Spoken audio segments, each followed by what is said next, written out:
محرم کی فضیلت پہ جہان شاہ ہمارے ساتھ موجود ہیں۔ السلام علیکم جہان، کیسی ہیں آپ؟ الحمدللہ۔ جہان، میں چاہ رہی تھی کہ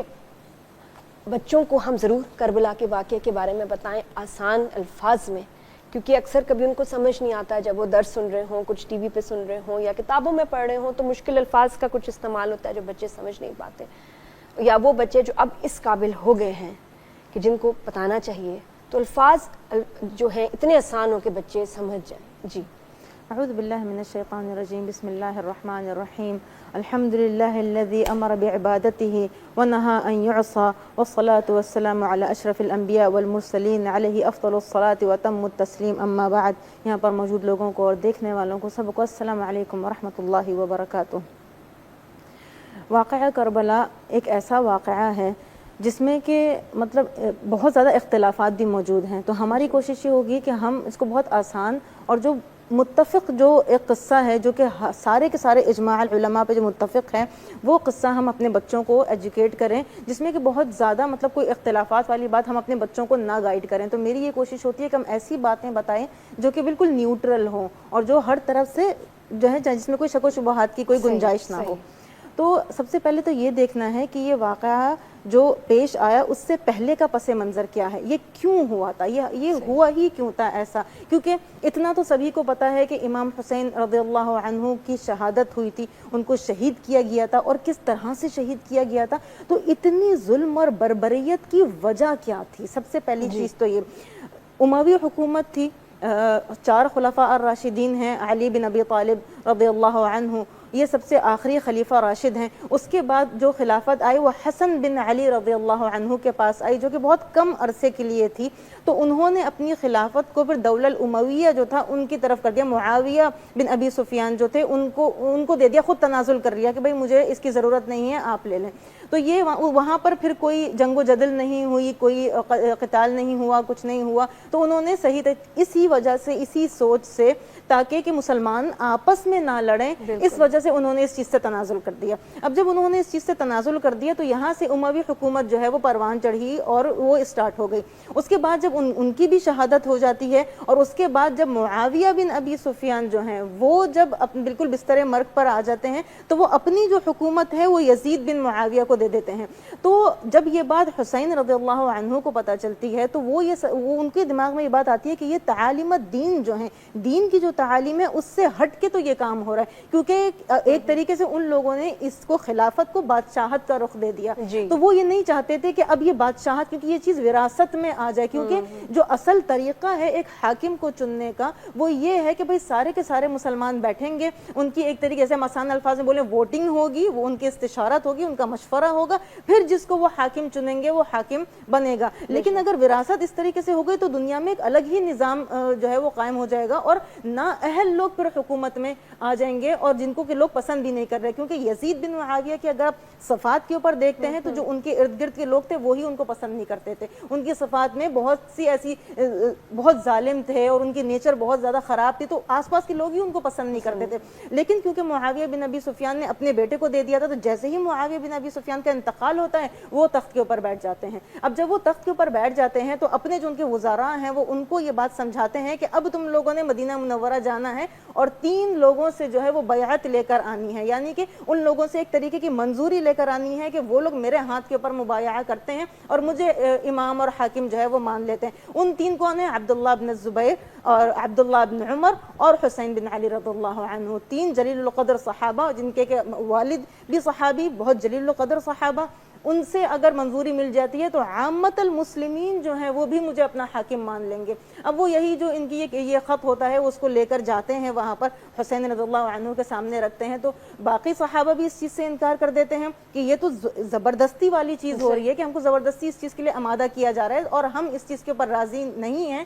کیونکہ ہم ان کو اس کا اہل سمجھتے ہی نہیں ہیں۔ تو وہ 2 صحابہ بھی اس چیز سے انکار کر دیتے ہیں، حسین بن علی رضی اللہ عنہ بھی اس چیز سے انکار کر دیتے ہیں۔ جب وہ اس سے انکار کر دیتے ہیں تو پھر ان کے اوپر پریشر آنا شروع ہو رہا ہے، کہ مطلب کروانے کے لیے پریشر آ رہا ہے، اور اس خط میں ایک خط تو عامت المسلمین کے لیے بھیجا اور ایک رقعہ چھوٹا سا بھیجا وزیر کے ہاتھ، اس میں یہ موجود تھا کہ اگر ان میں سے کوئی ایک بھی ممانعت کرتا ہے تو اس کا سر میرے پاس لے کر آ جائے۔ تو یہ اس وقت سے ہی انہوں نے اپنے دماغ میں اللہ تعالیٰ کی لعنت ہو اس کے اوپر کہ جس نے اس چیز کو اس وقت سے ہی سوچ لیا تھا۔ اب جب یہ چیز اب کسی نہ کسی طریقے سے ان کو یہ بات پتہ چل گئی حسین رضی اللہ عنہ کو، انہوں نے کیا کیا، اپنے اہل بیت جتنے بھی ان کے رشتہ دار، جتنے بھی اقارب تھے، اپنے بھائی تھے، بچے تھے، بیویاں تھیں، ان کو لے کر وہ مکہ مکرمہ چلے جاتے ہیں۔ وہ مکہ مکرمہ چلے گئے، طواف کرتے ہیں، حج کا مہینہ ہے لیکن وہ حج نہیں کر پا رہے کیونکہ یہ سارے کے سارے معاملات چل رہے ہیں۔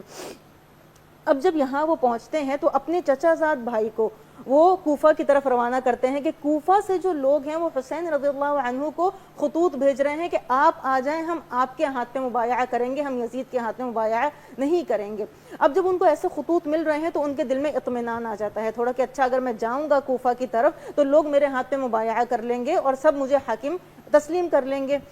تو پھر جو ہے وہ اپنے ایک چچا زاد بھائی مسلم بن عقیل کو جو ہے وہ ایک رقعہ دے کر وہ بھیجتے ہیں وہاں پر کہ، اور ان کو یہ تلقین کرتے ہیں کہ وہاں کے جو بھی اصل حالات ہیں وہاں جا کے آپ معلوم کریں اور اس کے بعد آپ مجھے اس چیز کی خبر کریں کہ وہاں کے کیا معاملات ہیں۔ اب یہ یہاں سے روانہ ہو جاتے ہیں، یہاں پر حسین رضی اللہ عنہ مکہ میں بیٹھ کے ان کا انتظار کر رہے ہیں۔ جب وہ یہاں سے روانہ ہوتے ہیں تو جیسے ہی وہاں پر پہنچتے ہیں کوفہ میں تو یہ دیکھتے ہیں کہ جو وہاں کا حاکم ہوتا ہے وہ فوراً ان کی بات مان لیتا ہے، جو کرنٹ حاکم ہوتا ہے وہ ان کی بات مان لیتا ہے۔ جیسے ہی وہ ان کی بات مانتا ہے مسلم بن عقیل خط لکھ کے حسین رضی اللہ عنہ کو کہتے ہیں کہ یہاں پر معاملات بالکل ٹھیک ہیں اور آپ جو ہے وہاں کے لیے روانہ ہو جائیے، نکل پڑیے سب کو لے کر۔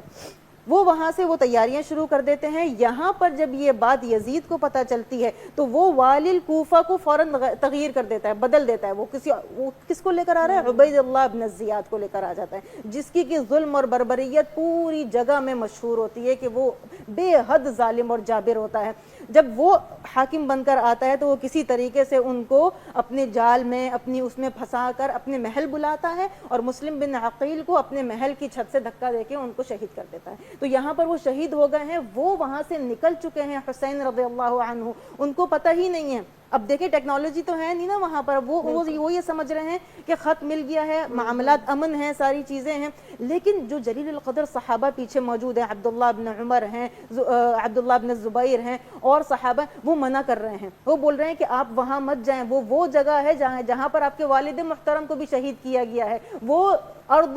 غدر، یعنی کہ وہ ایسی زمین ہے جہاں پر دھوکہ ہوتا ہے، آپ کو ہم نہیں اجازت دیں گے وہاں جانے کی۔ عبداللہ بن عمر جو عمر بن الخطاب کے بیٹے ہیں وہ آدھے راستے تک 3 دن کا راستہ ان کے ساتھ طے کرتے ہیں اور اس کے بعد پھر جب واپس آنے لگتے ہیں تو ان کو یہ کہتے ہیں کہ آپ کو میں نہیں چاہتا کہ آپ وہاں پر جائیں، تو لیکن وہ کہتے ہیں کہ نہیں، میں اللہ کے لیے نکلا ہوں، میری نیت کیا ہے میں جانتا ہوں، میں امر بالمعروف اور نہی عن المنکر کے لیے نکلا ہوں۔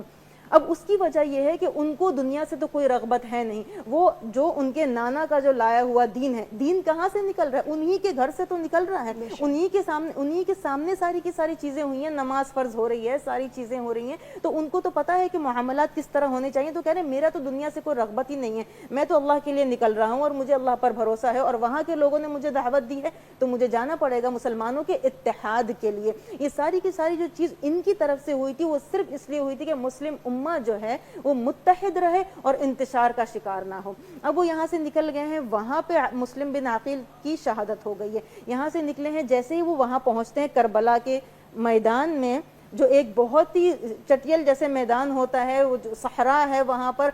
پانی کی قلت ہے، ایک نہر جاری ہے، وہ صرف وہاں سے صرف پانی ہے، اس کے علاوہ کوئی پانی کا سبب نہیں ہے۔ جب وہاں پہنچتے ہیں تو یہ زمین کی مٹی کو اٹھا کے حسین رضی اللہ عنہ پوچھتے ہیں کہ یہ کون سی جگہ ہے، تو ان کو بتایا جاتا ہے یہ کربلا ہے، تو پھر وہ کہتے ہیں ہاں ہمیں یہیں پر ہی ٹھہرنا ہے، تو پھر وہ اپنے خیمے وغیرہ یہاں پر لگا دیتے ہیں اور یہاں پر انتظار کرتے ہیں کہ وہاں سے جو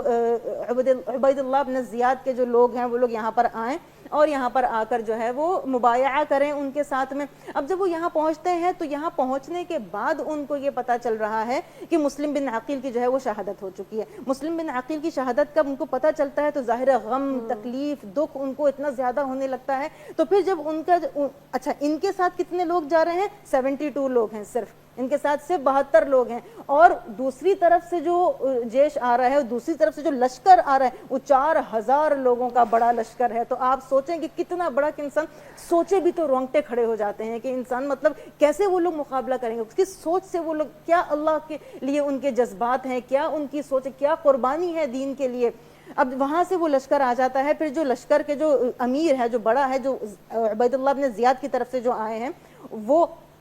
ان کے سامنے حسین رضی اللہ عنہ 3 شرطیں رکھتے ہیں. 3 شرطیں یہ رکھتے ہیں کہ یا تو تم لوگ مجھے مدینہ واپس جانے دو, یا تو تم لوگ مجھے کسی ایسی سیف جگہ پہ یہاں پر جانے دو جہاں سے بیٹھ کے ہم لوگ جہاد کر سکیں, جہاں پر کہ زندگی کی تھوڑی بہت یعنی ایسی چیزیں بھی ہوں, کیونکہ سارے گھرانے کو چھوٹے بچے, دودھ پیتے بچے بھی موجود ہیں, 2 سال کے بچے بھی موجود ہیں, چھوٹے چھوٹے بوڑھے بھی موجود ہیں, بڑے بھی موجود ہیں, آل البیت سے 12 لوگ موجود ہیں, آل البیت سے یعنی رسول اللہ صلی اللہ علیہ وسلم کے گھر کے 12 لوگ موجود ہیں, اور باقی لوگ جو ہیں وہ حسین رضی اللہ عنہ کے انصار ہیں, یعنی کہ جو ان کی نصرت کر رہے ہیں, جو ان کا ساتھ دے رہے ہیں, یہ سارے. تو دوسری شرط یہ ہو گئی. اور تیسری شرط یہ کہ تم لوگ مجھے یزید سے بات کرنے کے لیے جانے دو صحیح طریقے سے, اور مجھے اس چیز پہ روکو نہیں. تو ان کا جو لشکر ہے, جو عبید اللہ بن زیاد کا جو لشکر ہے, انہوں نے اس چیز سے بھی منع کر دیا. انہوں نے کہا جہاں ہے وہیں پر ہی جنگ شروع ہوگی, انہی حالات میں ہوگی, اسی انداز سے ہوگی. انہوں نے فوراً سے پانی کی طرف آ کر پانی کو روک دیا, اور 3 دن تک جو 8, 9 اور 10 کو جا کے یہ معرکہ جو ہے وہ ختم ہوئی. تو 8 سے اسٹارٹ ہوتی ہے اور پانی روک دیا جاتا ہے, نہ بچوں کو پانی دیا جا رہا ہے, نہ عورتوں کا لحاظ کیا جا رہا ہے, نہ کسی کا لحاظ کیا جا رہا ہے. ان حالات میں جنگ شروع ہوتی ہے. تو سب سے پہلے جو جنگ کی اسٹارٹ اس طریقے سے ہوتی ہے کہ جو اس کا جو جھنڈا ہے, جو ان کا علم ہے, وہ عباس رضی اللہ عنہ کے پاس ہے, جن کو عباس علمدار بھی کہا جاتا ہے. انہوں نے وہ جھنڈا پکڑا ہوا ہوتا ہے, کیونکہ جو جنگ کے اس وقت کے جو چیزیں ہوتی تھی, جو اصول ہوتے تھے, اس میں یہ ہوتا تھا کہ جس کے ہاتھ میں جھنڈا ہے, اگر جھنڈا گر گیا نیچے تو اس کا مطلب ہے کہ جو فریق ہے وہ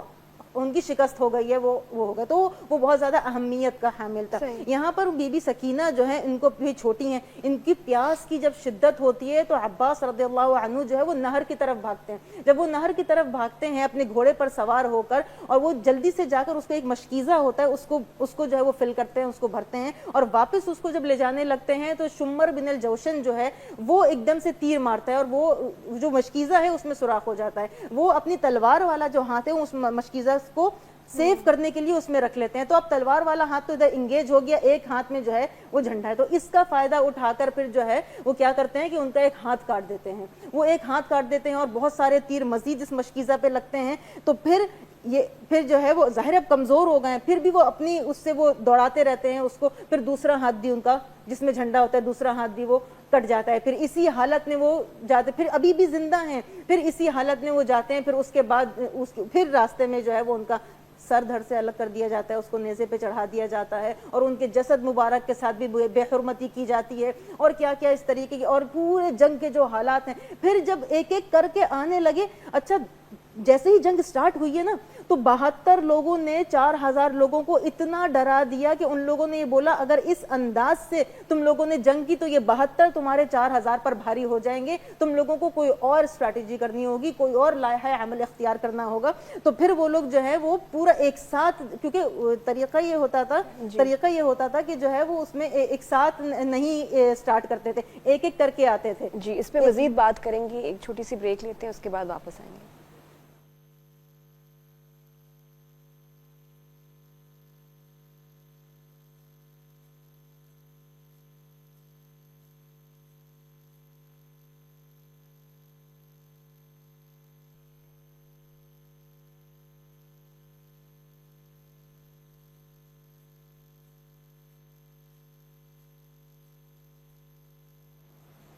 جی welcome back after the break. بہت ہی دل دہلا لینے والی اب ڈیٹیلز کی طرف ہم جا رہے ہیں, اور روح کانپ جاتی ہے جب بھی کربلا کے واقعے کے بارے میں ہم سنتے ہیں, ذکر ہوتا ہے. لیکن بچوں کو بتانا ہے, سمجھانا ہے, بتانا ہے کہ محرم کا مہینہ کیوں امپورٹنٹ ہے, اسلامک ہسٹری میں اس کی کیا اہمیت ہے, اور خاص طور پہ کربلا کا واقعہ. جی جہان.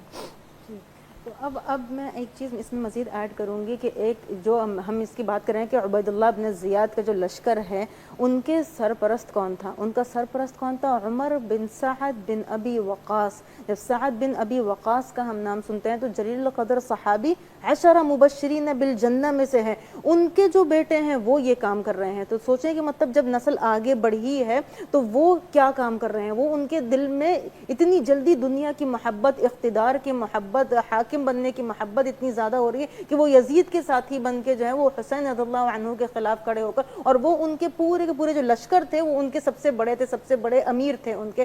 عمر بن سعد. اب جب یہ چیز جو ہے جب یہ سارا معرکہ سٹارٹ ہو گیا, اب وہ اس چیز کو سٹارٹ کر دیا انہوں نے, اور جب حسین جب ایک ایک کر کے سارے شہید ہو گئے، رسول اللہ صلی اللہ علیہ وسلم کے آل البیت میں سب سے پہلے جو شہید ہوئے وہ علی الاکبر تھے، وہ سب سے پہلے شہید ہوئے، اور جن کو چھوڑ دیا تھا وہ چھوٹے سے تھے، بیمار تھے، علی الاصغر تھے، وہ ان کا نام زین العابدین بھی ہے، وہ علی الاصغر بھی ہیں، انہی کے پھر شجرۃ النسب سے آج تک اگر رسول اللہ صلی اللہ علیہ وسلم کا شجرہ چل رہا ہے تو وہ ان کے ہی نسب سے چل رہا ہے، وہ بھی ان کے بیٹے تھے حسین رضی اللہ عنہ کے۔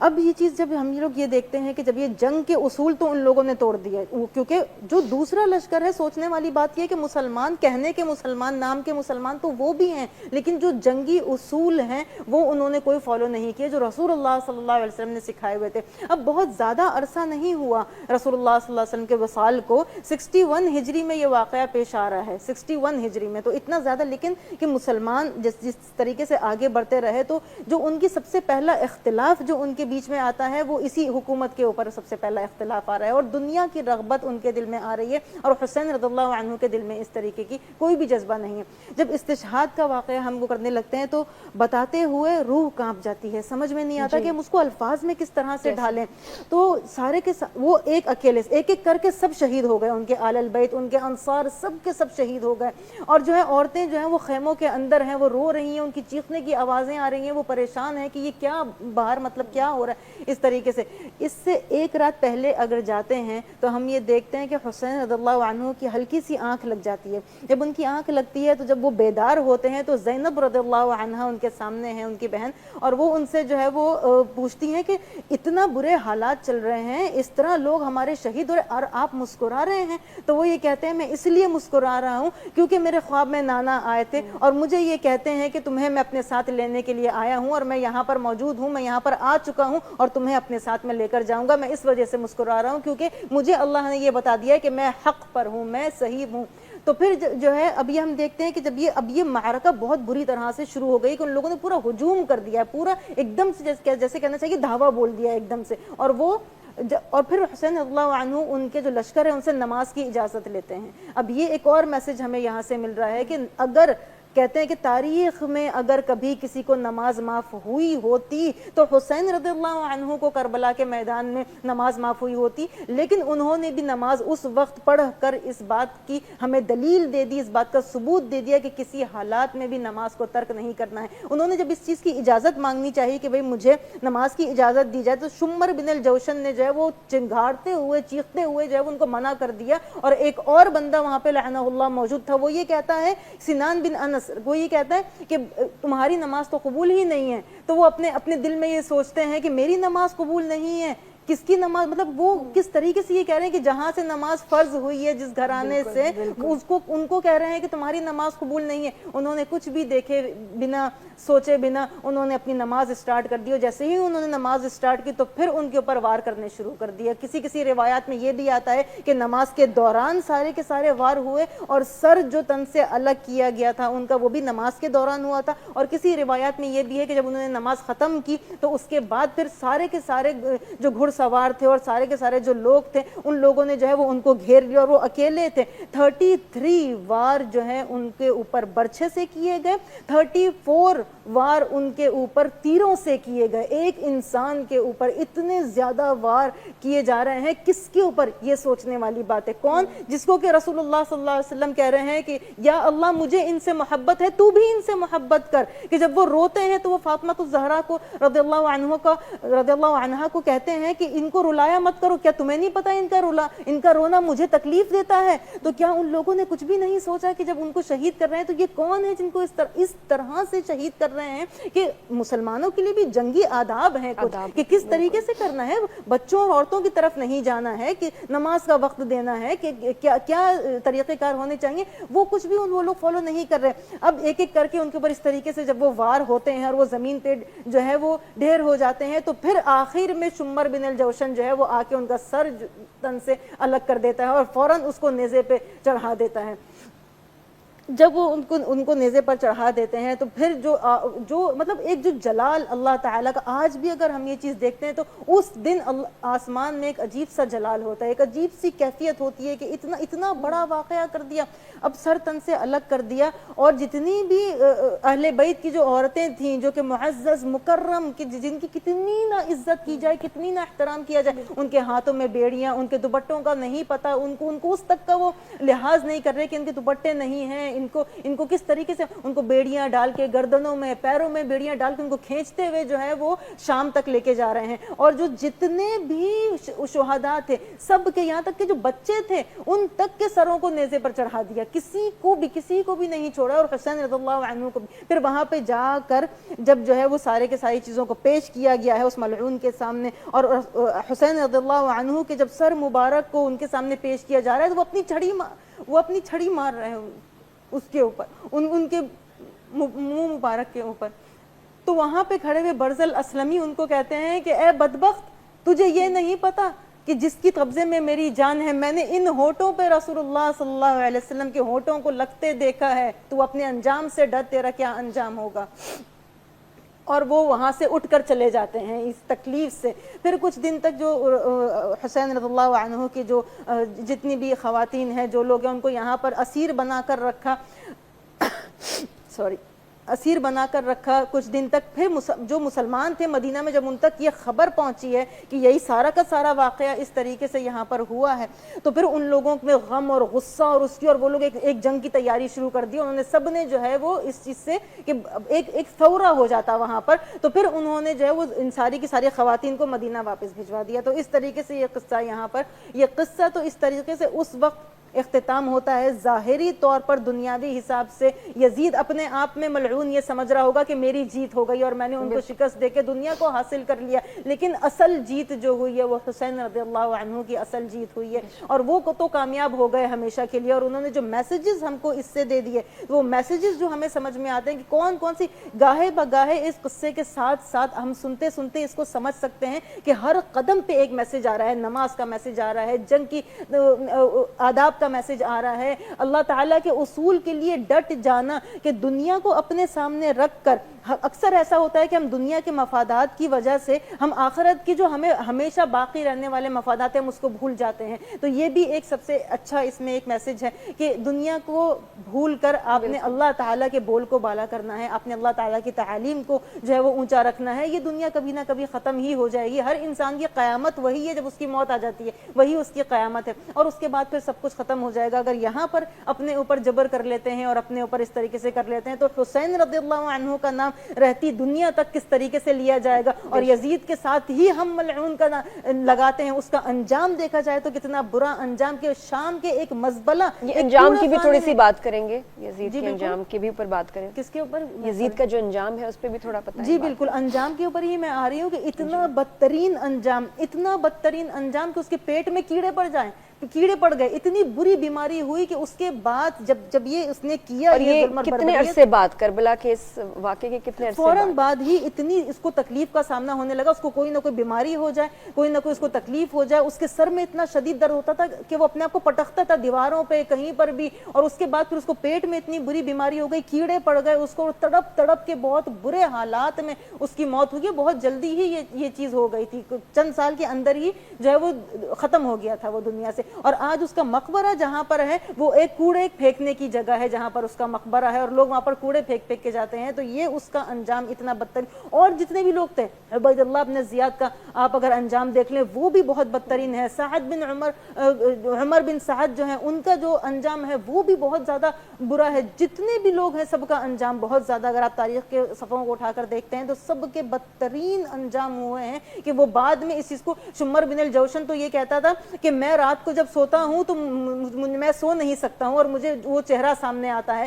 کہ میں سو نہیں سکتا، میں اتنی تکلیف میں ہوں کہ مجھ سے کیا ہوا، یہ میں نے کیا کیا ہے، اتنی بے چینی، اور وہ کچھ ہی عرصے میں وہ بھی ہلاک ہو گیا، وہ بھی ختم ہو گیا۔ تو اتنے برے انجام ان کے، اور جو شہیدوں کا مرتبہ، جو شہداء، ویسے ہی ایک نارملی اللہ تعالیٰ نے شہداء کو کس مرتبے کے اوپر رکھا ہے، نہ کہ اگر وہ اہل بیت سے ہوں تو پھر ان کے کیا مرتبات ہوں گے، اور ان کے کیا انعامات ہوں گے، اور ان کے کیا فضائل ہوں گے۔